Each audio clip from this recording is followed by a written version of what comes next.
మనుషులకు కనబడవలనని కాక ఉపవాసము చేయుచున్నట్టు మనుషులకు కనబడవలనని కాక రహస్యమందున్న నీ తండ్రికే రహస్యమందున్న నీ తండ్రికే కనబడవలనని నీవు ఉపవాసము చేయనప్పుడు నీ తల అంటుకొని నీ ముఖము కడుగుకొనుము అప్పుడు రహస్యమందు చూచుచున్న నీ తండ్రి నీకు ప్రతిఫలమిచ్చును. అలాగే అదే 6వ అధ్యాయంలో 6వ వచనాన్ని కూడా చదవండి. నీవు ప్రార్థన చేయనప్పుడు నీ గదిలోనికి వెళ్ళి తలుపు వేసి రహస్యమందున్న నీ తండ్రికి ప్రార్థన చేయుము. అప్పుడు రహస్యమందు చూచు నీ తండ్రి నీకు ప్రతిఫలమిచ్చును. చాలండి. దేవుని స్తోత్రాలు. దేవుడు తన పరిశుద్ధ వాక్యం మన అందరి హృదయాలకు ఆశీర్వదించును గాక. చిన్న ప్రార్థన చేసుకుందామండి. మమ్మల్ని మిక్కిలిగా ప్రేమించిన మా ప్రియ ప్రభువా, పరిశుద్ధుడా, పరలోకపు మా తండ్రి, ప్రేమ నమ్మకం కలిగిన మా దేవ, నీకు నాయన చదవబడినటువంటి ఈ యొక్క వాక్యాన్ని నాయన జీవాహారపు నాయన నీ స్తోత్రాలు. మన్నా లేక జీవాహారపు రొట్టెను విరిచి నాయన ఇక్కడున్న మాకు అందరికీ సంతృప్తిగా మీరు వడ్డించి మమ్మల్ని బలపరుస్తున్నట్టని ప్రభా, నా మాటలు ప్రయోజనకరమైనవి కాదు, కానీ మీరు మాట్లాడితే మాకు మేలు కలుగుతుంది ప్రభా. మీరే మాట్లాడి నడిపించమని కృప ఇచ్చేయమని, నీ వాక్యమును ఆయన వినగలిగిన చెవి, గ్రహించగలిగిన హృదయాన్ని మీరు ఇచ్చి బలపరచమని యేసయ్య శక్తిగల నామం పేరట ప్రార్థించి వేడుకొంచున్నాను మా పరమ తండ్రి. ఆమేన్. ఇక్కడ బైబిల్ గ్రంథంలో మనం చదివినటువంటి వాక్య భాగంలో ఇది మత్తయి రాస్తూ చెప్తున్నటువంటి మాట, అంటే యేసుక్రీస్తు ప్రభు వారు పలికినటువంటి మాటల్ని ఇక్కడ మనం చదువుకున్నాం. బైబిల్ గ్రంథంలో దేవుడు వ్రాయించాడు, ఉపవాసాన్ని గురించి వ్రాయించాడు. ఉపవాసాన్ని గురించి రాశాడు. ఉపవాసము అంటే ఏంటి?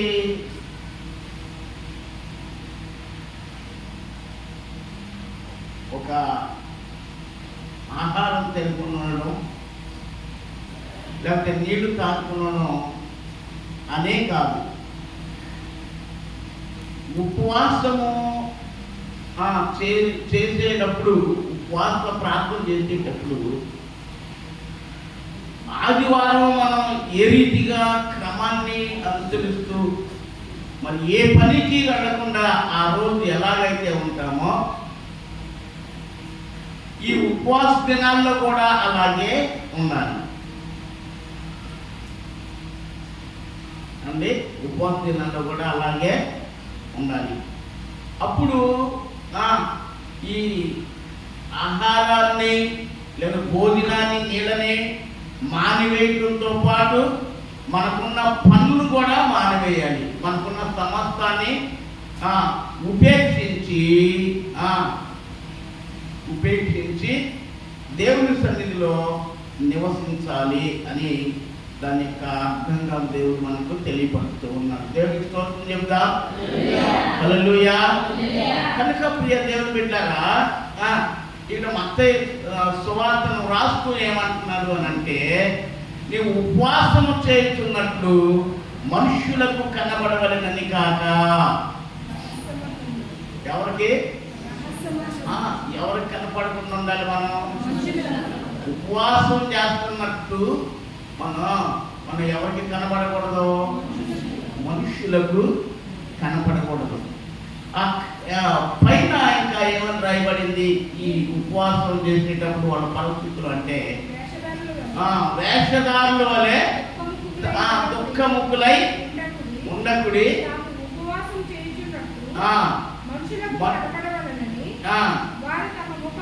వారు ఎవరికి కనపడాలని? మనుషులకు కనబడాలని వారు తమ ముఖములను ఏం చేస్తారంట? వికారం చేసుకుంటారంట. అంటే ఈ ముఖ కవళికలు మారిపోతాయి, ముఖ పరిస్థితులు మారిపోతాయి. ఏంటి ఎవరు ఏంటమ్మా అలా ఏంటి ముఖం అలా నీకు తెలియదా ఏంటి? ఉపవాస ప్రార్థన చేస్తున్నా. ఎవరికి కనపడాలండి? మనుషులకు కనపడాలని. ఈ చేసే ఉపవాసం ఎవరికి కనపడాలని చేస్తున్నారు? మనుషులు కనబడాలని. వాళ్ళ దేవుడు ఏమన్నారు? వాళ్ళకి ఒక పేరు పెట్టాడు. ఏమని పెట్టాడు అంటే వాళ్ళకి ఏం పేరు పెట్టాడంటే వేషధారులు అన్నాడు. దేవుడి స్తోత్రం. ఏమన్నారు? వేషధారులు అన్నారు. ఉపవాసము చేస్తున్నట్లు ఎవరికి తెలియాలి? పరమందున్న దేవునికి తెలియాలి. అయితే ఉపవాసం అనేది వ్యక్తిగత ఉపవాస ప్రార్థన ఉంది, లేకపోతే ఇద్దరు కలిసి ఒక అంశం కోసం ఒక విషయం కోసం ఏకీభవించి చేసే ఒక ఉపవాస ప్రార్థన ఉంటుంది. కొందరు కలిసి చేసేది ఉంటుంది. తీరా చివరికి ఇంకోటి ఏంటంటే దేవుని సేవకులు సంఘంలో ఉపవాస ప్రార్థనను ప్రకటిస్తారు. ఇది సంఘంలో జరిగేటువంటి ఈ ఉపవాస ప్రార్థన. కనుక ఈ ఉపవాస ప్రార్థనలో పిల్లరా మనం ఈ ఉపవాస ప్రార్థనలు మనం చేయటం ద్వారా ఏంటి ఉపయోగం? ఉపవాస ప్రార్థనలో ఉండడం ద్వారా నీకు కలిగిన మేలేంటి? ఇలా ఎవరైనా ఉన్నారా బైబిల్ గ్రంథంలో?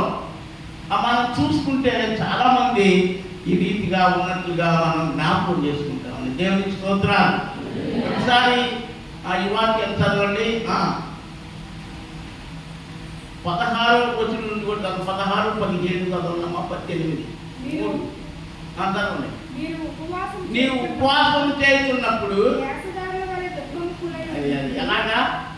వేషధారుల వలె ముఖములై ఉండకుడి. తాము ఉపవాసము చేస్తున్నట్లు మనుషులకు కనబడవలనని వారు తమ ముఖములను వికారము చేసుకునిది. నేను సంగతి చెప్తాను. తిరుగూరు ప్రాంతంలో ఒక ఊరుంది, కొమ్మిరెడ్డిపల్లి అనే ఒక ఊరు ఉంది.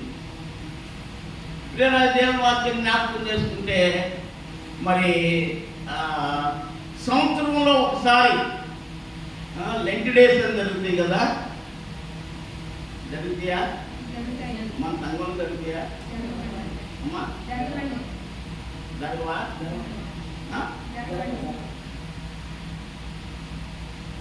అవునా కాదంటారా? అది ఓకే ఓకే. దేవునికి స్తోత్రాలు. అయితే ఈ లెంట్ డేస్ లో అక్కడ ఉన్నటువంటి ఆ స్త్రీలు సంఘంలో వాళ్ళు ఏం చేస్తారని అంటే ఇంటి ముందు నీళ్ళు అనేవి ఏదో కళ్ళేపంటారు కదా, అలా చల్లరు ఒకటి. తర్వాత ఏం చేస్తారంటే తలస్నానం చేసి జుట్టు ఎరపోసుకొని మంచాల మీద కొనుక్కోవడం అంటే నిలువుగా కొనుక్కోవాలి మంచాల మీద. వాటిని ఏం చేస్తారు? ఎల్లుగా వేస్తారు, ఆపోజిట్లో చేస్తారు. వేసి ఇక దుఃఖముఖులై అంటే ఎన్నో రోజుల నుంచి ఈ భోజనం చేయని వాళ్ళ వల్లే వాళ్ళు అక్కడ వారికి వచ్చి కనిపిస్తారు. ఏమో ఏంటి ఏంటి ఎలా ఉన్నావేంటి, ఎలా ఉన్నావేంటి, మీకు తెలీదా? మరి ఈ ఉపవాస దినాలు అయితే ఏంటి అంటే ఇప్పుడు చూసే వాళ్ళందరికీ కూడా వీళ్ళు ఎలా కనిపిస్తున్నారు? దుఃఖముఖుల వేషధారుల వలె దుఃఖముఖులై వారికి కనిపిస్తూ ఇక్కడ ప్రభు నామాన్ని ఏం చేస్తున్నారు అని అంటే హేళన చేస్తున్నారు. కనుక కనుక ప్రియ దేవుని బిడ్డలారా, అది ఆ ఉపవాసాన్ని దేవుడు అంగీకరించడు. దాన్ని ఏమన్నాడు అని అంటే దేవుడు వేషధారణ అన్నాడు. ఏమన్నాడు? వేషధారణ అన్నాడు.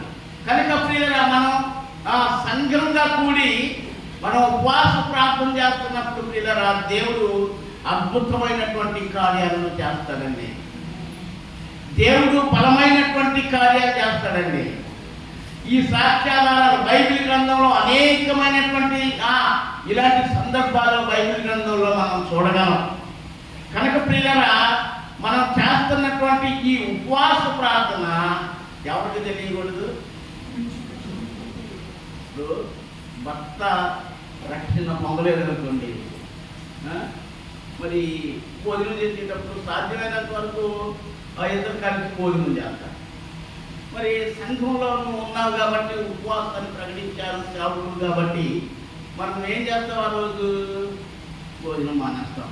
సాధ్యంగా భోజనాన్ని మానేస్తాం. భోజనాన్ని మానేసేటప్పుడు ఏమంటాడు? ఈ అమ్మాయి ఏంటి నువ్వు భోజనం చేయలేదు, మాకు ఉపవాసం చెప్పారులే. ఆ విషయం తనకు తెలియనక్కర్లా.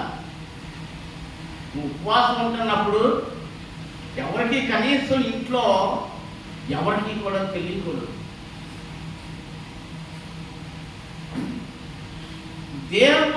దేవునికి ఒక్కడికే ఆయన తెలియదు. అందుకనే 6వ అధ్యాయం 6వ వచనంలో చెప్తున్నటువంటి మాట ఏంటంటే, నీవు ప్రార్థన చేయనప్పుడు నీ గదిలోనికి వెళ్ళి తలుపు వేసుకుని రహస్యమందున్న నీ తండ్రికి ప్రార్థన చేయుము.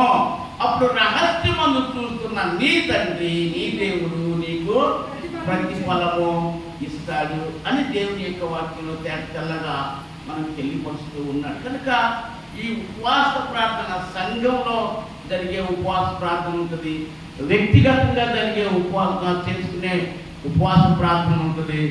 లేదు నీ దత్తగా ఉన్న ఇద్దరు ముగ్గురు తెచ్చుకొని ప్రార్థన చేసేటువంటి ఉపవాస ప్రార్థనలు కూడా ఉంటాయి. ఈ దినాల్లో మరి మనకు జరుగుతున్నటువంటి ఈ యొక్క సంఘంలో ఉపవాస ప్రార్థన కనుక అందరూ కూడా కూడి దేవుని సన్నిధిలో ఉపవాసము ఉండి ప్రార్థన చేయాలి. నేను ఒక విషయాలు చెప్తానండి. నేనున్న మాది సహవాసంలో, అంటే మాది GAI అంటే గాస్పల్ అసోసియేషన్ ఆఫ్ ఇండియా అని పందెల రాజరత్నం గారు అని పెద్ద ఆయన లేరు. అయితే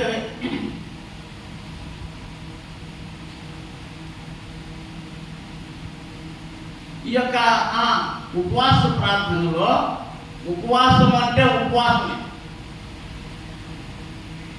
నిలవలేని పక్షాన ఏం చెప్తాడు అంటే కొంచెం అల్పాహారం తీసుకోవాలి. అంటే ఏదో తిన్నాం, కొంచెం అల్పాహారం తీసుకుంటే శక్తి ఎనర్జీ ఉంటుంది కాబట్టి ఈ శక్తి వల్ల మనం దేవుని సన్నిధిలో ప్రార్థన చేసుకుంటాం. ఉపవాసం ఉంటున్నామని నేర్పించి దేవుని సన్నిధిలో ప్రార్థన చేయకపోతే నిన్ను చూసి ఇలాంటి వారిని చూసి ఏం చేస్తాడో చూస్తూ చప్పట్లు కొడుతూ నవ్వుతూ విగ్రహాసం చేసేవాడు ఒకడు ఉన్నాడు. వాడి పేరే గర్జించు సింహం.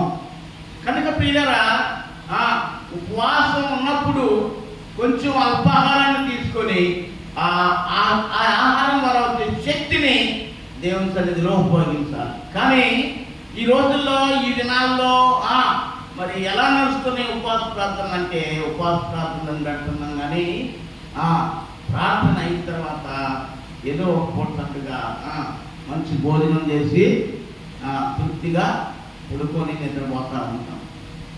కానీ ఉపవాసం అంటే కడుపు కాలుతా ఉంటే నిద్ర అనేది మనకు రాకుండా ఉంటుంది.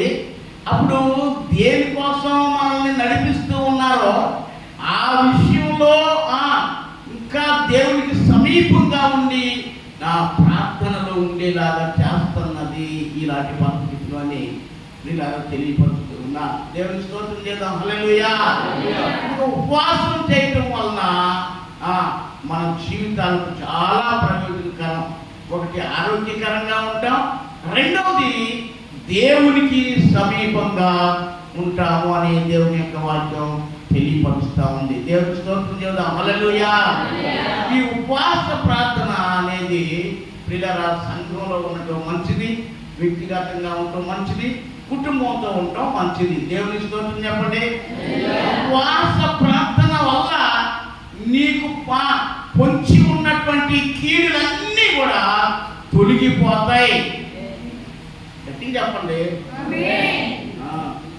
ఈ విషయంలో నేను ఒక విషయాన్ని చెప్తాను. విజయవాడలో మాకు తెలిసిన ఒక ఫ్యామిలీ ఉంది. ఆ ఫ్యామిలీ ఆ ఇంట్లో భార్య మారమనసు అయితే పొందలేదు, కానీ ప్రార్థన అనేది తెలుసు, చర్చికి వెళ్తా ఉంటుంది. అలాంటి పరిస్థితుల్లో పిల్లరా ఆమె భర్త బాగా త్రాగుడు. అలాంటి పరిస్థితుల్లో ఈమె చెప్పటం వలన ఆయన మారలేదు. కానీ దేవుడు ఆ ఇంట్లో ఒక కార్యం చేశాడు. తన కుమార్తెను పట్టుకున్నాడు. ఆ కుమార్తెకు రోగాన్ని కలగజేసి దాని ద్వారా ఇంటి యజమాని మార్చుకున్నాడు. అది ఓకే, అదంతా అయింది. అందరు కూడా మారమనసు పొందారు. అయితే ఆ అమ్మాయికి బాగోట్లేదు. అమ్మాయికి ఏంటంటే ఆ చీకటి ప్రభావం బలంగా ఆవరించేసి ఒకరోజు ఏం చేస్తున్నారంటే ఇంట్లో అందరూ అంటే ఇద్దరు ఆడపిల్లలు ఒక మగపిల్లాడు, ఆ తల్లిదండ్రులు మొత్తం 5 కలిసి ఉపవాసం ఉండి ఎవరున్న స్థలంలో వాళ్ళు ఉండి ప్రార్థన చేసుకుంటా ఉన్నారండి. దేవుని స్తోత్రం చెప్పండి.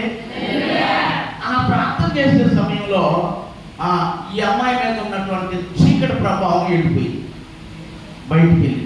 అలాగా ఈ 3 రోజులు కూడా రాలేదు.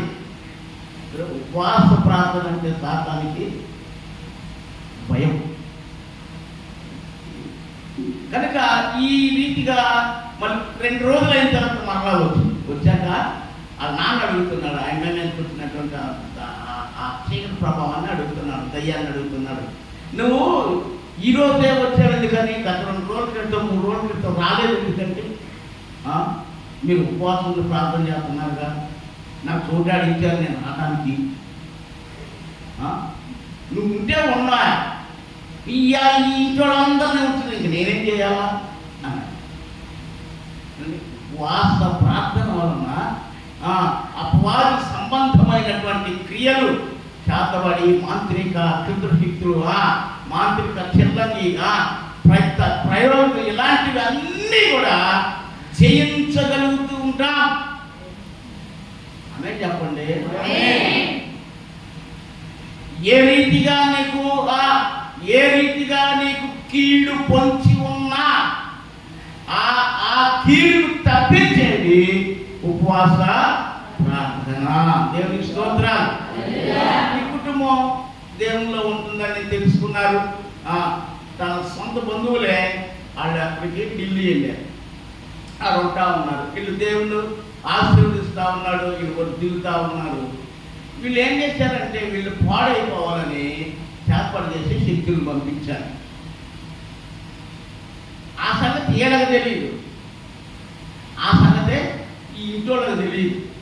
వీళ్ళు ఏం చేస్తున్నారంటే, మరి నెల ఉపవాస ప్రార్థన చేస్తున్నాం మన ఇంట్లో, ఈ నెలలో కూడా ఉపవాస ప్రార్థన చేయాలి మరి అని చెప్పేసి ఆ తండ్రి ఏం చేశాడంటే ఇంట్లో ఉపవాస ప్రార్థన ప్రకటించాడు. పిల్లరా ప్రార్థన చేస్తున్నారు, బలంగా ప్రార్థన చేస్తున్నారు, బలంగా దేవుడు నడిపిస్తున్నారు, ప్రార్థన చేసుకుంటూ ఉన్నారు, ఇంట్లోనే ప్రార్థన చేసుకుంటూ ఉన్నారు. ఈయన ఈ ఢిల్లీ నుండి ఏర్పాటు చేసి పంపించిన శక్తులు వచ్చాయి. ఎక్కడికి వచ్చాయి? ప్రహరీ గోడ వరకు వచ్చాయి, గేటు వరకు వచ్చాయి. లోపల ప్రవేశించేటువంటి అవకాశం దొరకకుండా, ఏ లోపల ఆవరణంలో గ్రౌండ్లోకి వెళ్తే ఇంట్లోకి వెళ్ళినట్టు, గ్రౌండ్లో కూడా ఏం చేయట్లా, ప్రవేశించే సమయాన్ని ఇవ్వట్లా. ఎందుకు అని అంటే, సరే ఆ రాత్రి అంతా ప్రయత్నం చేసి ఎంత తిరిగి మళ్ళీ అక్కడికి వెళ్ళి అంటే ఎవరు పంపించారో అక్కడికే అయిపోయింది. ఏంటి తిరిగి వచ్చారు అని అంటే, మేమే తట్టుకోగలుగుతుంది. అక్కడ అగ్ని మంటలు మండుతుంది, గోడల మీద గేట్లు కాలిపోతున్నాయి, మంటలు ఉన్నాయి. అంతేకాదు ఆ గోడల మీద కత్తులు పట్టుకొని తల మెలుస్తున్న కత్తులు పట్టుకొని మరి మనుషులు దాని మీద చుట్టూ తిరుగుతూ ఉన్నారయ్యా.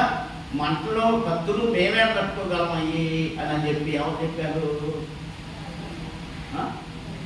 ఎవరు చెప్పారు చెప్పండి, ఎవరు చెప్పారు? సాధారణుడు ఈ చేతబడి శక్తులు చేసి పంపించడానికి వచ్చి సమాధానం చెప్తా ఉన్నాయి. దేవుని స్తోత్రం చెప్పండి గట్టిగా ఒకసారి. మన జీవితంలో మనకు తెలియకుండా అనేక సార్లు మనకు తెలియకుండా అపవాది సంబంధమైనటువంటి కొన్ని క్రియలు లేక కొన్ని చిరాకు పరాకులు మన జీవితాల్లో ఉంటాయి. అందుకోసం దేవుని బిడ్డలుగా వారంలో ఒక దినమైనా సరే పూర్తి ఉపవాసం ఉండి దేవుని సన్నిధిలో ప్రార్థన చేసుకోవాలి. మరి సంఘంలో ప్రకటించినప్పుడు ఆ రీతిగా సంఘంలో కూడా ఉపవాస ప్రార్థన చేసుకోవాల్సిన పరిస్థితులు ఉన్నాయి. అలా చేయటం వలన రాబోయే కీడు నుండి తప్పిస్తాడు దేవుడు. దేవుని స్తోత్రం చెప్పండి. హల్లెలూయా, హల్లెలూయా. కాబట్టి ప్రియులారా, ఉపవాస ప్రార్థన చేయటం ద్వారా రక్షణార్థమైన మారు మనస్సు కలుగుతుంది. చూడండి, నేను బైబిల్ గ్రంథంలో ఒక మాట మనం జ్ఞాపకం చేసుకున్నాం. అపోస్తుల కార్యాలు 9వ అధ్యాయంలో 10వ వచనం నుండి దేవుని యొక్క వాక్యం చదవండి. దమస్కులో అననీయ అను ఒక శిష్యుడు ఉండెను. ప్రభు దర్శనమందు అననీయ అని అతనిని పిలువగా అతడు ప్రభువా ఇదిగో నేను ఉన్నాను అని ప్రభుతో మాట్లాడుతూ ఉన్నారు. చెప్పండి. అందుకు ప్రభువు నీవు లేచి కిందన కనబడిన వీధికి వెళ్ళి యోధా అనువాని ఇంట పార్సువాడైన సౌలు వాని కొరకు విచారించుము. ఇదిగో అతడు ప్రార్థన చేస్తూ ఉన్నాడు. చదవండి.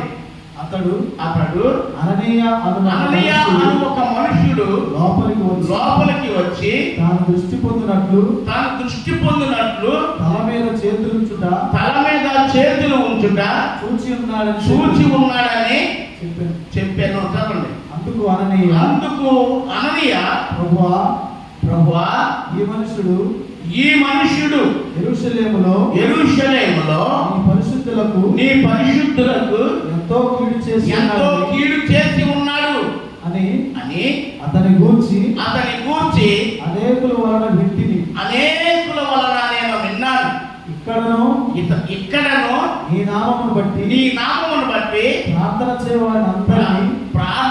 చేయవారినందరినీ బంధించుటకు అతడు ప్రధాన యాజకుల వలన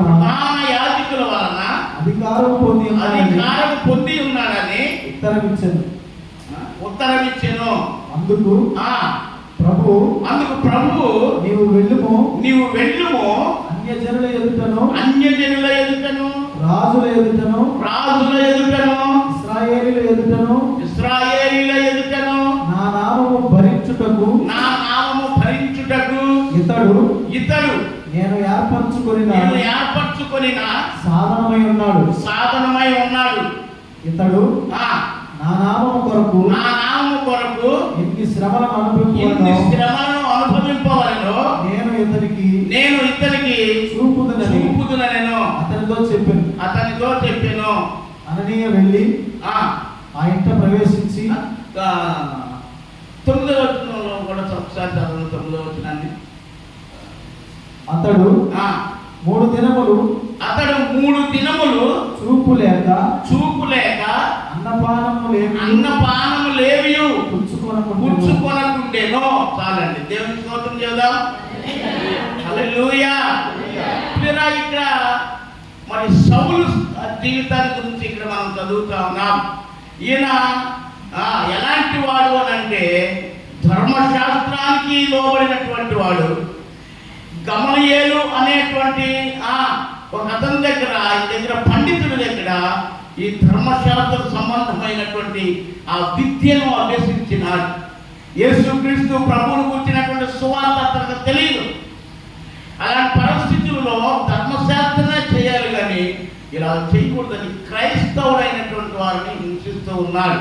అందుకని ఈయన గురించి ఏదో రాయబడింది ఫిలిప్పీ పత్రికలో ఏం చెప్తాడు అని అంటే ఈ చెప్తాడు, నేను పూర్వం హింసకుడును దూషకుడును హానికరుడును అని చెప్తాడు. కనుక ప్రియులారా, దేవుని యొక్క వాక్యాన్ని మనం జ్ఞాపకం చేసుకుంటే ఇలాంటి హానికరుడు ఎక్కడికి వెళ్తున్నాడు అని అంటే దమస్కులో ఉన్నటువంటి క్రైస్తవులను బంధించడానికి వెళ్తున్నాడు. అక్కడ మార్గ మధ్యంలో దేవుని యొక్క దర్శనం ఆయనకు తేటగా కనబడింది. ఆ వెలుగు ప్రకాశించటం వలన ఆ కంటి చూపు పోయింది. ఆయన ఏం పడిపోయాడు? నేలను పడిపోయాడు, బోర్లుగా పడిపోయాడు. ఏం చూడటంలా, కనిపించదు. కళ్ళు తెలిసినా ఏమీ కనిపించట్లేదు. అలాంటి పరిస్థితుల్లో ప్రభు అన్నాడు, నువ్వెవరవయ్యా అని ఎవరని సౌలా సౌలా అని ఈ పిలిచారు. అప్పుడు ఆయన అంటాడు, ప్రభువా నువ్వెవడవే? ఏమన్నాడు?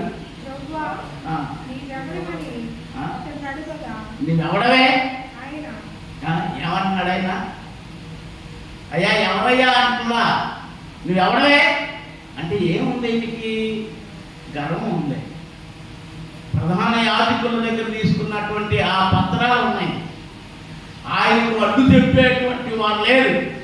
అందుకోసం ఏమంటున్నాడు అని అంటే, నువ్వు ఎవడవయ్యా? అందుకే యేసుప్రభు నన్ను హింసిస్తున్నా యేసుని అని చెప్పి లేచి పట్టణంలోకి వెళ్ళు, నువ్వేం చేయాలో అక్కడ నేను నీకు చూపిస్తానని చెప్పి ఆయన పంపించాడు.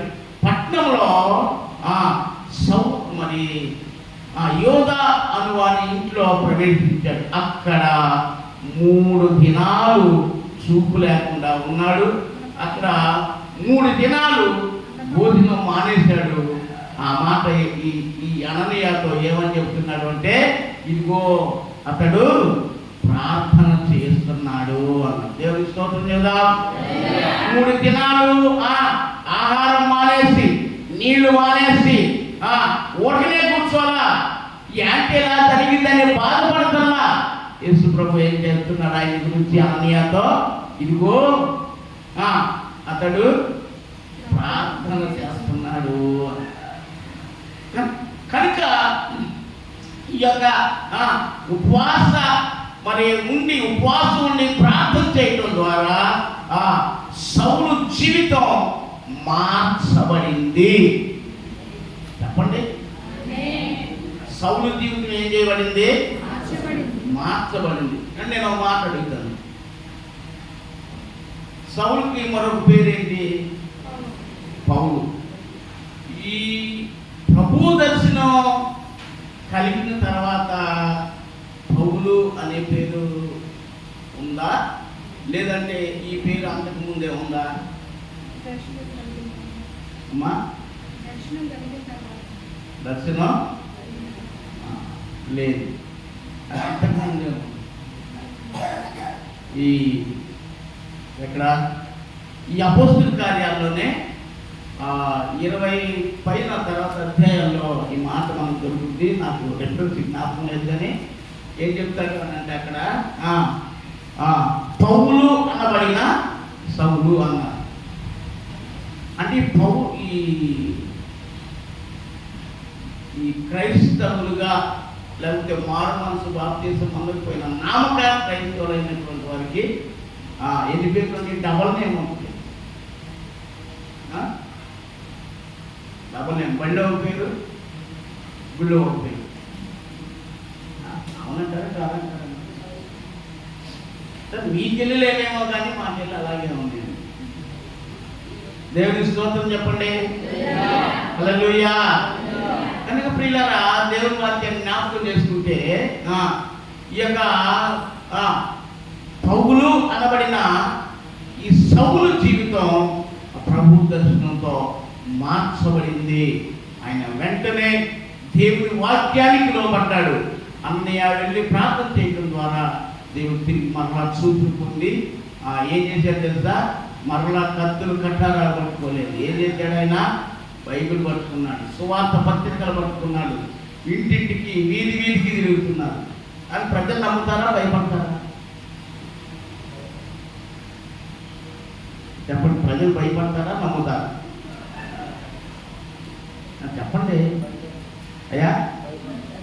ఎందుకని? ఈ రకంగా మనం నమ్మించి తీసి మనల్ని బంధించడానికి ఇదో ప్లాన్ చేశాడు అని చెప్పి భయపడేటువంటి వాళ్ళు. కానీ మార్చబడినటువంటి సంగతి వాళ్ళకి అర్థం చేసుకోలేదు, వాళ్ళకి అర్థం కాలేదు. కనుక ప్రియులారా, ఉపవాస ప్రార్థన ఏం చేస్తుంది అంటే ఒక వ్యక్తి యొక్క జీవితాన్ని మార్చి వేస్తుంది. దేవుని స్తోత్రాలు. పరిస్థితులన్నింటినీ కూడా మార్చి వేస్తుంది. ఉపవాస ప్రార్థన సమస్త విధమైనటువంటి కీళ్లను కుట్టి వేస్తూ ఉంటుంది. ఉపవాస ప్రార్థన మన ఆత్మకు బలం.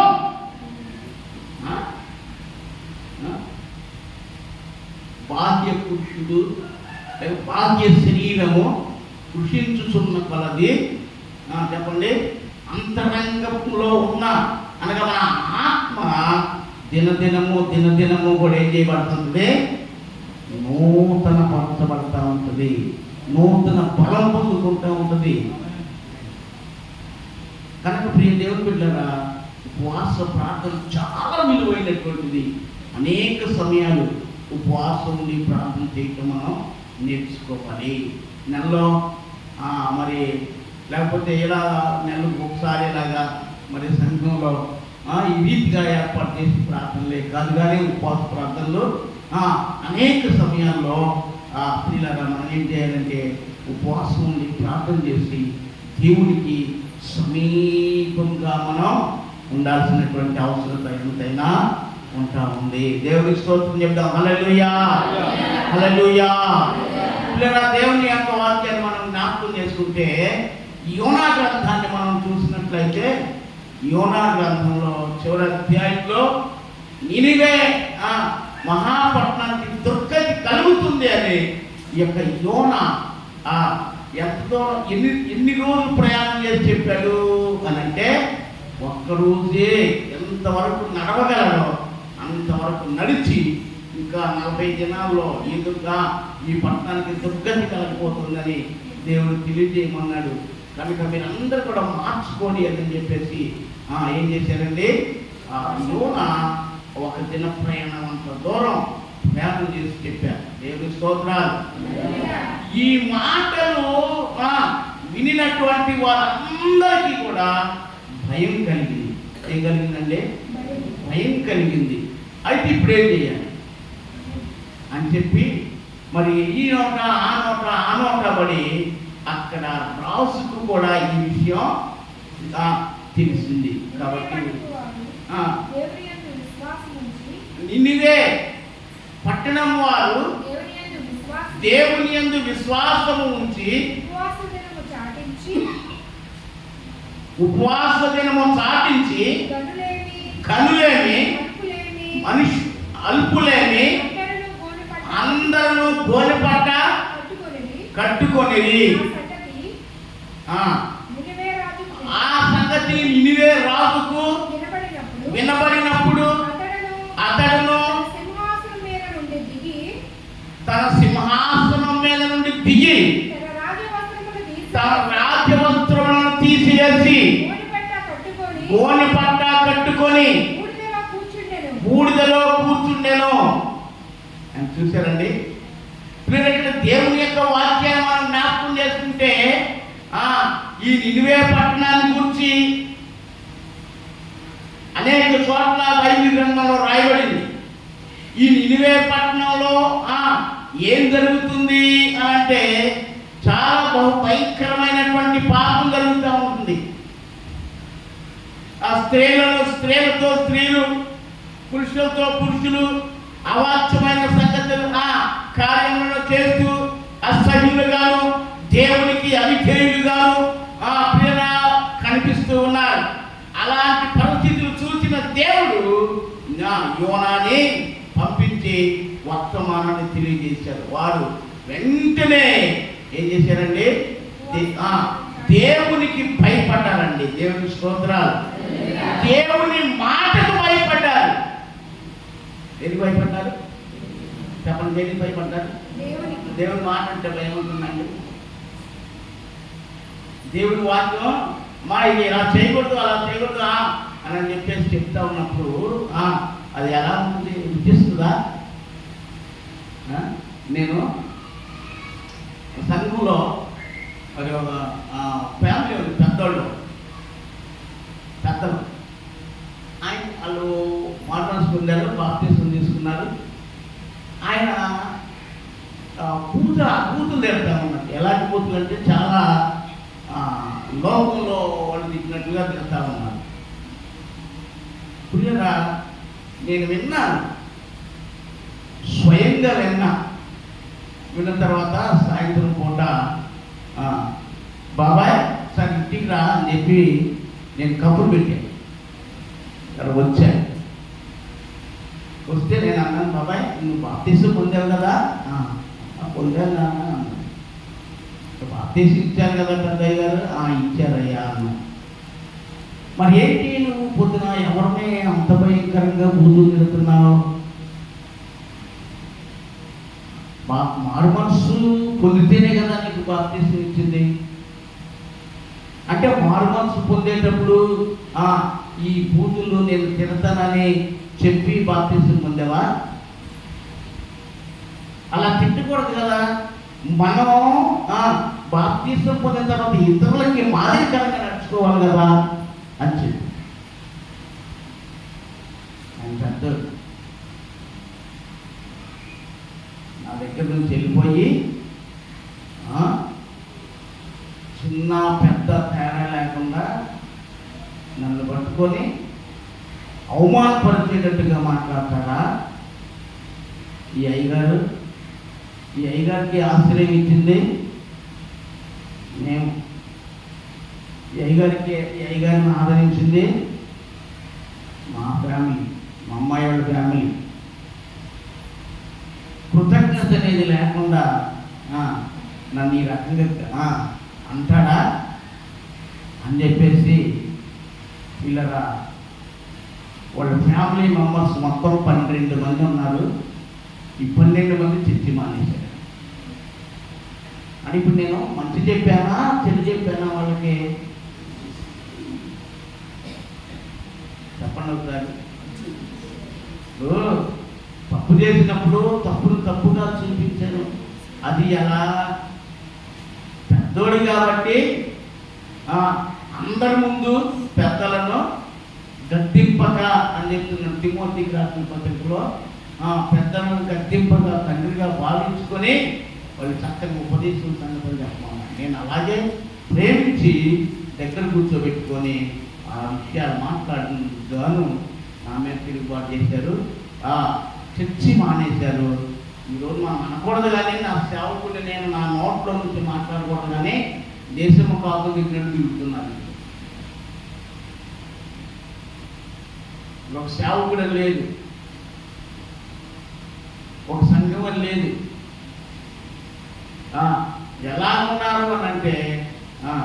ఎలాగున్నారంటే పైకి భక్తి గలవారు వలె ఉండి దాని శక్తిని ఆశ్రయించినటువంటి వారై ఉన్నారండి.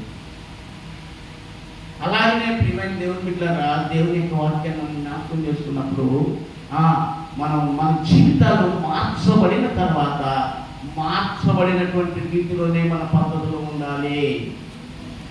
చెప్పండి,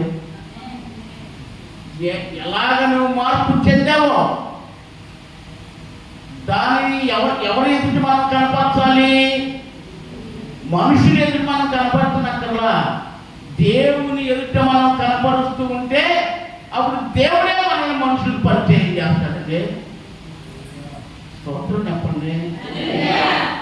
కనుక కనుక ప్రియ దేవుని బిడ్డారా, నినివే ఈ మహాపురం అంటే 1,20,000 మంది కంటే ఎక్కువ ఉన్నటువంటి ఈ యొక్క పుట్టినం ఏం చేశారంటే ఉపవాస దినాన్ని చాటించి, ఎవరో రాజు ఉపవాస దినాన్ని చాటించి ఆయన రాజవస్త్రాలు ధరించి సింహాసనం మీద కూర్చోలా. ఆయన రాజు అయ్యింది, రాజవస్త్రాలు తీసి గోలి పట్టా కట్టుకొని బూడిద వేసుకొని బూడిదలో కూర్చుండి కట్టికి ఉపవాసం చేశారు. అక్కడ బైబిల్ గ్రంథంలో రాయబడిందండి, 3 దినాల వరకు వాళ్ళు ఏమి తినలేదు, తాగలేరు. అంతేకాదు ఆ పశువులకి నీళ్లు పెట్టలేదు, మేత వేయలేదు. పశువులు కూడా 3 దినాలు ఉపవాసాన్ని చేసింది. దేవుని స్తోత్రం చెప్పండి గట్టిగా. హల్లెలూయా. ఉపవాసం అంటే చాలా ఖచ్చితమైనటువంటి ఉపవాసం చేయాలి. దాని ద్వారా నువ్వు దేవుడికి సమీపంగా ఉండాలి. రాబోయే సంగతులను గురించి తెలుసుకోవాల్సినటువంటి అవసరత ఉపవాస ప్రార్థన చేసేవాడికి ఎంతైనా. నువ్వు సంఘంగా చేస్తున్నావు అనుకోని సంఘానికి రేపు ఏం జరగబోతాము, సంఘంలో రేపు ఎవరు ఎలా రాబోతా ఉన్నారు, ఎవరు ఎలా ఉండబోతా ఉన్నారు, ఎవరు ఎలా పరిస్థితులు ఎలా ఉన్నాయి అనే తెల్లగా కూడా దేవుడు మనకు చూపిస్తాడా? ఎస్ఆర్నో? అదేంటి దేవుని స్తోత్రం చెప్పండి ఒకసారి. దేవుడు అననీయాకు ఏం చెప్పాడు? దర్శనమందు ఏం చెప్పాడు ఆయనకి? సౌలుని గురించి విచారణ చేయమని చెప్పారు. చెప్పారా? ఏమన్నా చెప్పారా? చెప్పారు కదా. మరి ఈ సంగతి సౌలుకి తెలుసా? అననీయ వచ్చి నా కోసం ప్రార్థన చేస్తాడన్న సంగతి సౌలుకి తెలుసా? తెలుసు అని ప్రభు చెప్తున్నారు కదా. అననీయ ఒక మనుషుడు లోపలికి వచ్చి తన మీద చేతులు ఉంచుగా దృష్టి పొందుగా చూశాడు అని చెప్పేసి ప్రభు అననీయతో మాట్లాడుతున్నారు కదా. చూపిస్తారా? చెప్తారా సంగతులనే అని దేవుడు చెప్తారా? చెప్పండి. మాట్లాడుతున్నా. దేవుని స్తోత్రం చెప్పండి. సమస్తాన్ని కూడా రాబోయేటువంటి కీడే కానీ మేలే కానీ ఏదైనా సరే ఏం చేయాలంటే దేవుడు దాన్ని చూపిస్తాడు. ఒకసారి మరి మా సంఘంలో మాకు ఒక సహోదరు ఉంది, నాకు సంభవించబోయేదాన్ని ఆమె చూపించాడు. దేవుడు నాకు సంభవించబోయేదాన్ని చూపించాడు. అది నాతో అన్నయ్య మరి ఇలా జరుగుతుంది, ఇలా జరగబోతా ఉంది, ముందు దినాల్లో ప్రార్థన చేయినాను. ఇక్కడ నేను అంత కేర్ఫుల్గా తీసుకోవాలి, కేర్ తీసుకోవాలి. అలాగే వస్తుంటే అనుకున్నాను. అది తెలుసు అలా వస్తాయని అని అది నా మీదకే వస్తుందిలే అనుకున్నాను. కానీ చివరికి అది నా మీదకే వచ్చింది. ఏంటంటే నాకు కుడికాలు కుడి చెయ్యి పడిపోయింది. కుడికాలు కుడి చెయ్యి పడిపోయింది.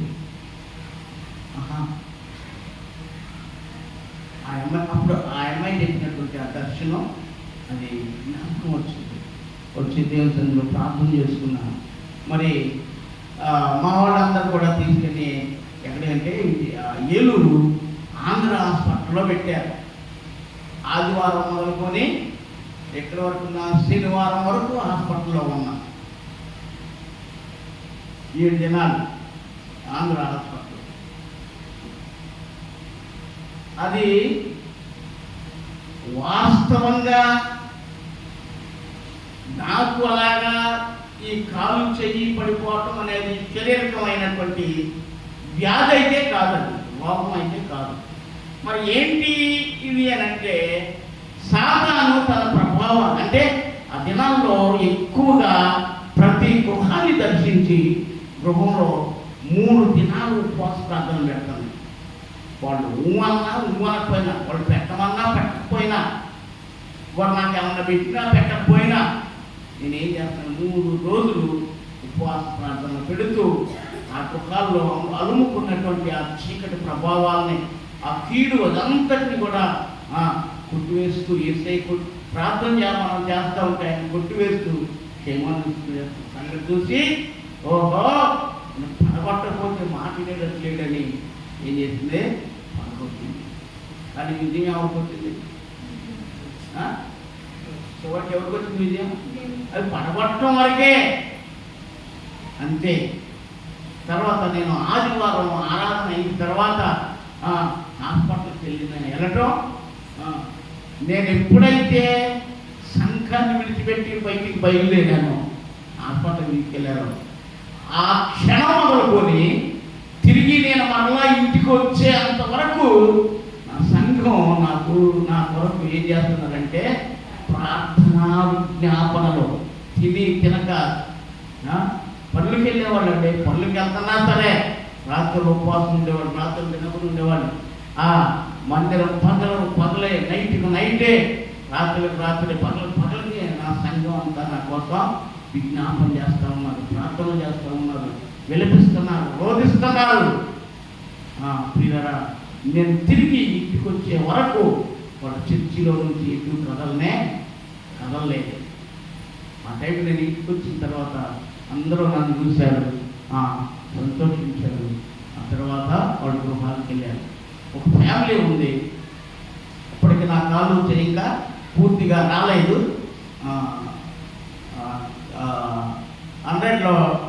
100లో 75% బాగైంది, 10% ఉంది. ఒక ఫ్యామిలీ ఉంది, ఆ ఫ్యామిలీ నాకున్న కోపం పూర్తిగా పోయేంత వరకు వాళ్ళ భార్య, భర్త, 2 పిల్లలు, 2 ఆడపిల్లలు. ఒకళ్ళు ఎవ్వరూ ఆ ఫ్యామిలీలో నన్ను వదిలిపెట్టి ఎవరైనా యజమానురాలు ఇంటికి వెళ్ళి ఇంట్లో పని చేసుకుని రావాలంటే ఆ భర్త నా దగ్గర ఉండేవాడు. లేదు ఈయనకు ఏదైనా పని ఉండే అంటే 2 పిల్లలు నా దగ్గర ఉండేటువంటి వాళ్ళు. ఇట్లాగా నేను లేచి భూమి మీద కాలు మోపి నడిచే అంతవరకు ఆ ఫ్యామిలీ అసలు పని అంటూ జరగదు, పని చేయలేదు. కానీ దేవుడే వాళ్ళని పోషించాడు. దేవుడు నాకు గొప్ప విజయాన్ని నాకు సమకూర్చి పెట్టాడండి. దేవుని స్తోత్రం చెప్పండి. హల్లెలూయా. అనుకున్నారు అప్పుడు మా ఊర్లో ఏమనుకున్నారంటే ఏసన్న అన్న అంటారు, ఏసన్న అంటారు నన్ను. ఏసన్న హాస్పిటల్కి వెళ్ళాడు, ఇక తిరిగి సజీవంగా రాడు, శవం వస్తుంది అని చెప్పేసి ఎదురు చూశారండి మా గ్రామంలో. ఎందుకంటే నేను ప్రార్థన పెడతాం అంతవరకు ఎవరికి ఇష్టం లేదు. ఎందుకనంటే నేనేమో యేసుక్రీస్తును ప్రకటిస్తున్నాను, వాళ్ళేమో వాళ్ళు కట్టుబాటులో ఉన్నారు, ఆలస్యంలో ఉన్నారు. కనుక ప్రియులారా, ఇలాంటి పరిస్థితుల్లో నాతో ఉన్నారు. నాకు చేయించింది ఏంటది? చెప్పండి. సంఘం నేను లేని టైంలో సంఘం చర్చిలో ఉండి చేసినటువంటి ఏం ప్రార్థన చెప్పండి, ఏం ప్రార్థన చెప్పాలి, గట్టి చెప్పాలి. ఏ ప్రార్థన? ఉపవాస ప్రార్థన. దేవునికి స్తోత్రం చెప్దాం. హల్లెలూయా. ఉపవాసముతో ప్రార్థించగా కీడులన్నీ తొలగిపోవును. ఉపవాసముతో ప్రార్థించగా కీడులన్నీ తొలగిపోవును. పాడండి. యేసుని సందర్శన తండ్రితో సంభాషణ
ప్రార్థన ఏకాంతముగా, ఇది వ్యక్తిగత ఉపవాస ప్రార్థన చెప్పాను కదండి. ఏకాంతముగా ప్రార్థన చేస్తే నీతి కలిగి జీవించటం ఎలాగా అనేది దేవుడు మనకు నేర్పిస్తాడు అంటే ఉపవాసంతో ఏకాంతముగా ప్రార్థన చేస్తే నీతి కలిగినటువంటి జీవితాన్ని మనకు ఆయన నేర్పిస్తుంటాడు. కనుక మన ఉపవాసము ఎవరికి తెలియాలి అని అంటే దేవునికి మాత్రమే తెలియాలి. సంఘంగా ఉన్నాం కాబట్టి మన సంఘంలో తెలియాలి. అంతేనా? అంతేనంటారా? సంఘంలో తెలియాలి. వ్యక్తిగతంగా చేస్తున్నాం అనుకో, ఎవరికి తెలియకూడదు, అది నీకు మాత్రమే తెలియాలి. కనుక పిల్లరా, ఇప్పుడు ఈ నినివే పట్టణస్థులు అందరూ కూడా ఏం చేశారండి? గొప్పవాడు మొదలుకొని పేదవాడు వరకు, రాజు మొదలుకొని సామంతుడు వరకు ఏం చేశారండి? ఏం చేశారు? గోని పట్ట కట్టుకొని బూడిదలో కూర్చుండి మరి లాభించారు.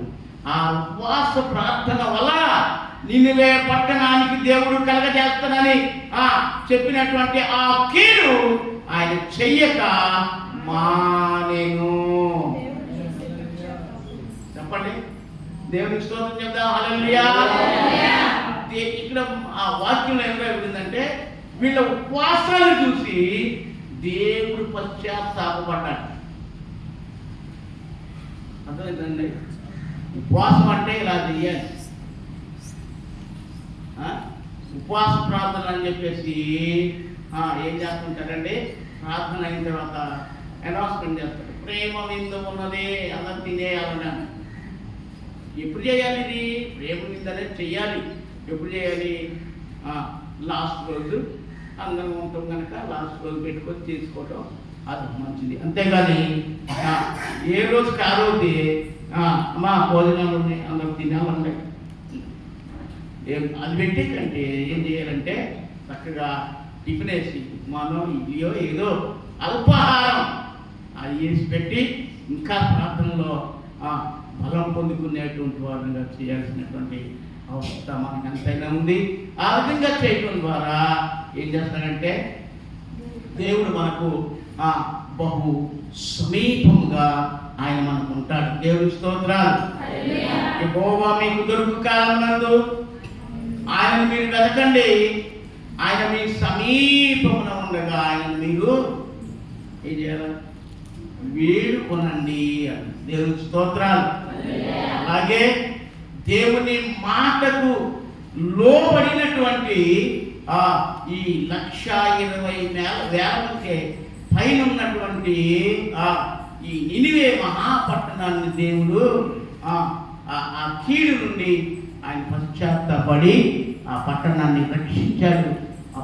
ఆ పట్టణం ఏం చేయబడింది అంటే మార్పు చెందినది. ఏం చెందింది? చెప్పండి, ఏం చెందింది? మా పట్టణం మనం ఇంట్లో ఉండే ఉపవాసం ఉండి చక్కగా ఇంట్లో ఉంటే ఎవరో ఒకరు వస్తారు, ఆటంకం చేస్తారు. కాబట్టి నువ్వు వ్యక్తిగతంగా నీ భర్త కోసం, నీ పిల్లల కోసం మాట వినటువంటి వాళ్ళు, నీ భర్త, నీ పిల్లలు, వాళ్ళు మెయిన్, వీళ్ళు ప్రాముఖ్యం. వాళ్ళ కోసం ఏం చేయాలా? నడుం కట్టాలి. నడుం కట్టి ఉపవాసం ఉండి మందిరంలో ఏ డిస్టర్బెన్స్ చక్కగా మనం ఎంత విస్తారంగా అయినా సరే కుటుంబం కోసం మనం ఏం చేయాలండి? ప్రార్థన చేసుకుంటే దేవుడు కార్యం చేయడా? చేస్తాడా? చేయడా? ఈ చాలా సంఘాల్లో పురుషులు తక్కువగా ఉంటారు. ఎందుకని? వీళ్ళ కొంచెం స్వార్థం ఎక్కువ.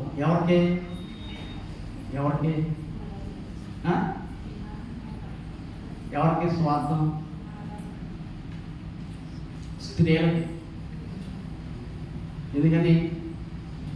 దేవుని వాక్యానికి లోబడి మాటలు చూసుకుని బాప్తీసం పొందాం, ఇంకా మనకేంట్లే అని చెప్పేసి ఉంటూ ఏదో ఎంతో భారంతో కాకుండా ఏదో ప్రార్థన చేయలేదని కాకుండా అలా ప్రార్థన చేస్తూ ఉంటాం కానీ కార్యం జరగదు.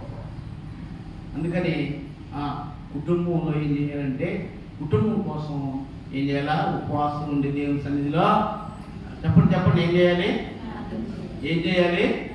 ఎలా చేయాలి? ఉపవాసం ఉండి ప్రార్థన చేయాలి. ఎలాంటి వ్యతిరేక సంబంధమైన కార్యమైనా సరే దేవుడు ఏం చేస్తాడండి? సాధ్యపరచగలిగినటువంటి శక్తి గల సమర్థవంతుడు మనం ప్రార్థన చేసేటువంటి, మనం నమ్ముకున్నటువంటి మన దేవుడు. స్తోత్రాలు చెప్తానే హల్లెలూయా. ప్రార్థనలో వెనకబడకూడదు. ఏం చేయకూడదు? చెప్పండి, ఏం చేయకూడదు? ప్రార్థనలో వెనకబడకూడదు. ప్రార్థనలో ముందుండాలి. ఎంత సమయం చేయాలంటే దేవుడు నడిపించినంత వరకు ఈ ప్రార్థనలో ఉండాలి. ఈ ప్రార్థన జీవితానికి ఏం చేస్తుందంటే మేలు చేస్తుంది అని దేవుని యొక్క వాక్యం మనకు తెలియపరుస్తూ ఉన్నది. దేవుని స్తోత్రం చేద్దాం. హల్లెలూయా. కనుక ప్రియులారా, మనం మరొక వాక్య భాగాన్ని మనం జ్ఞాపకం చేసుకుంటే ఉపవాసాన్ని చాటించినటువంటి మరొక జాతి ప్రజలు ఉన్నారు. తెలుసా? ఎవరో తెలుసా? ఎవరో జాతి? యూదులు. ఎవరో చెప్పండి, ఎవరో? యూదులు. ఎస్తేరు గ్రంథంలో ఎస్తేరు రాణి అయిన తర్వాత ఎస్తేరు పెద్దండ్రి ఆ రాజ్య దర్బార్లో చిన్న పని చేసుకునేటువంటి చిన్న ఉద్యోగాన్ని ఇచ్చేటువంటి యూదులు ఎవరికి తల ఉంచి నమస్కారం చేయరు. మరి రాజు దగ్గర మంత్రిగా ఉన్నటువంటి వాడు ఆయన ఉన్నాడు. హామాన్ అనేటువంటి ఆయన మంత్రి ఆయన ఉన్నాడు. మరి గేట్లో నుంచి రావాలి కదా రాజదర్బార్కి, రాజకోటలోకి. మరి గేటు దగ్గర ఉండే వాళ్ళు ఏం చేస్తారు? పెద్ద ఆయన వస్తున్నాడు అని అంటే గౌరవార్థం లేచి నిలబడతా ఉంటారు కదా, లేచి నిలబడతా ఉంటారు. మరి ఈయన చక్కగా సరదాగా కాలు వేసుకొని కూర్చున్నారు. లేకపోతే వాళ్ళు బాగా చూశాడు, బాగా ఓరపోర చూశాడు. ఎవరు ఇల్లు, ఈయనెవరో, ఏ జాతి అని తెలుసుకున్నాడు. ఏం చేశాడు అని అంటే యూదులు అని తెలుసుకున్నాడు. యూదులు అని తెలుసుకుని ఏం చేశాడంటే రాజు దగ్గర ఒక తాకీదు రాయించి ఆ దేశం అంతట్లో, ఆ ప్రాంతం అంతట్లో ఉన్నటువంటి యూదులందరినీ, ఎవరినే చెప్పండి, ఎవరినే? యూదులందరినీ ఎప్పుడు చంపేయాలా? ఒక్క రోజులోనే చనిపోవాలి. వాళ్ళు ఎక్కడెక్కడ ఉన్నా సరే, ఎక్కడెక్కడ ఏ ప్రాంతాల్లో ఉన్నా సరే ఒక దినమందే